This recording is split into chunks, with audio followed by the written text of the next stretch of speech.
అందరికీ నమస్కారం. మీలో ఉద్యోగం చేసేవాళ్లుండొచ్చు, లేదా స్వంతంగా వ్యాపారం నడిపేవాళ్లు ఉండొచ్చు.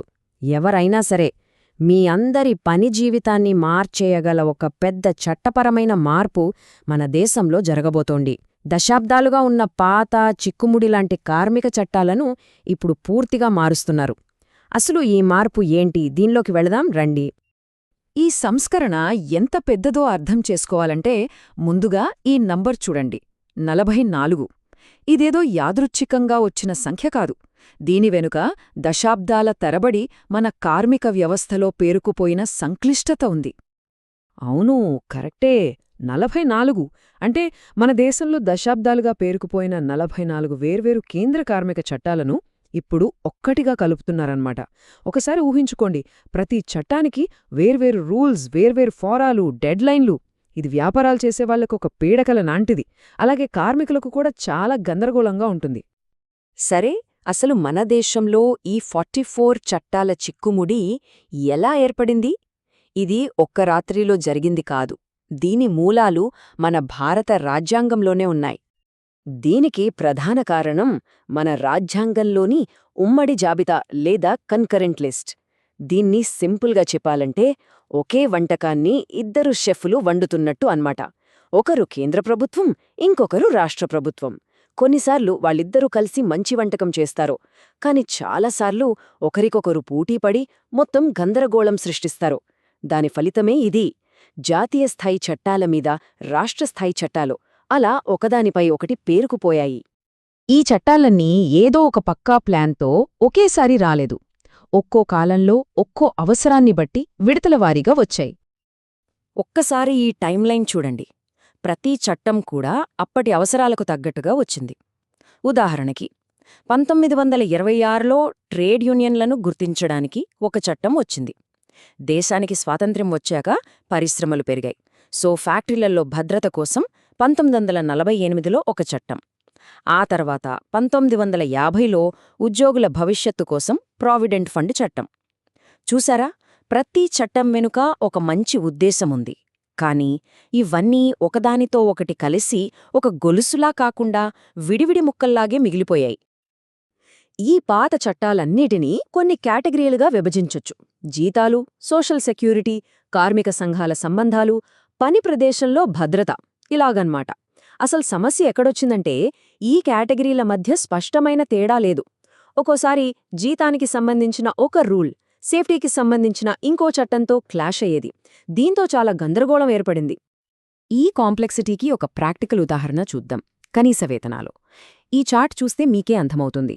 ఢిల్లీలో ఒక నైపుణ్యం లేని కార్మికుడికి వచ్చే కనీస వేతనం బీహార్లో వచ్చేదానికంటే దాదాపు 70% ఎక్కువ.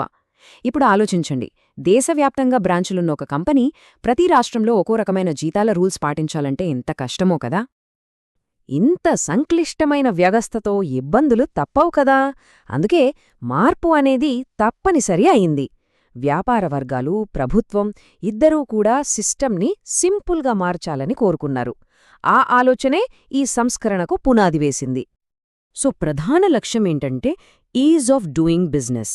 అంటే పదుల కొద్దీ ఉన్న రిజిస్ట్రేషన్లు, లైసెన్సులన్నిటినీ ఒకే చోటికి తీసుకురావటం, ప్రాసెస్ను సింపుల్ చేయడం.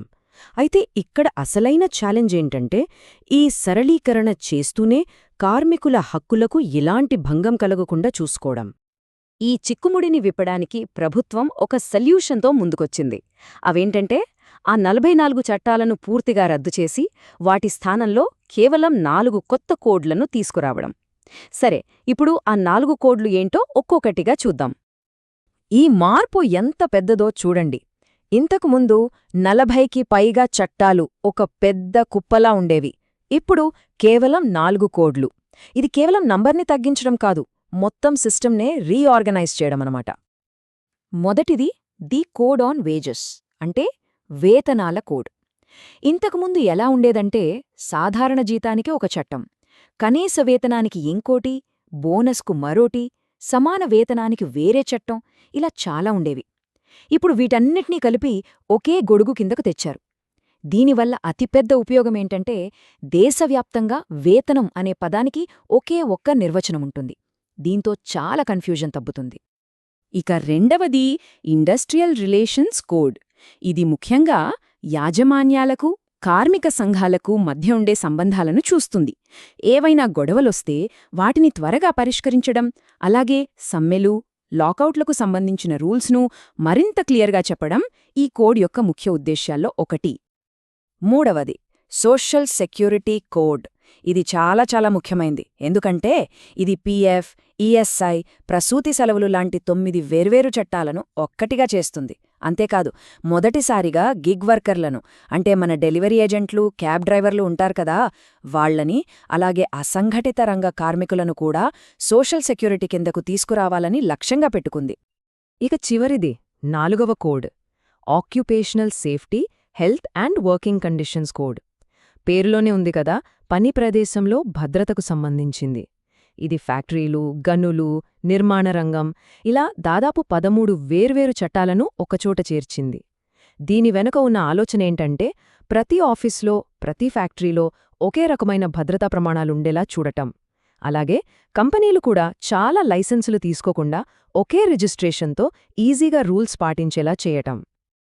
సరే, పాత సిస్టమ్ని పక్కన పెట్టి ఈ 4 కొత్త పిల్లర్లను నిర్మించారు. కానీ ఈ కొత్త నిర్మాణం ఇంకా పూర్తి కాలేదు.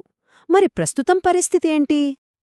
చూడండి, పార్లమెంట్ ఈ 4 కోడ్లను పాస్ చేసిందే, కానీ అవి ఇంకా దేశవ్యాప్తంగా పూర్తిస్థాయిలో అమలులోకి రాలేదు. ఎందుకంటే కేంద్ర ప్రభుత్వం, రాష్ట్ర ప్రభుత్వాలు రెండూ కలిసి దీనికి సంబంధించిన నిర్దిష్టమైన నియమాలను ఫైనలైజ్ చెయ్యాలి. ఆ ప్రాసెస్ ఇంకా నడుస్తూనే ఉంది. కాబట్టి పునాది అయితే వేశారు, కానీ బిల్డింగ్ ఇంకా నిర్మాణ దశలోనే ఉంది. భారతదేశ చరిత్రలోనే అతిపెద్ద కార్మిక సంస్కరణగా చెప్పుకుంటున్న ఈ మార్పు రాబోయే రోజుల్లో కోట్లాది మంది ప్రజల పని జీవితాన్ని ఎలా మార్చబోతోంది? ఇది నిజంగా వ్యాపారాలకు వెసులుబాటు కల్పిస్తుందా? కార్మికులకు మెరుగైన రక్షణ ఇస్తుందా? ఈ ప్రశ్నలకు సమాధానం కాలమే చెప్పాలి.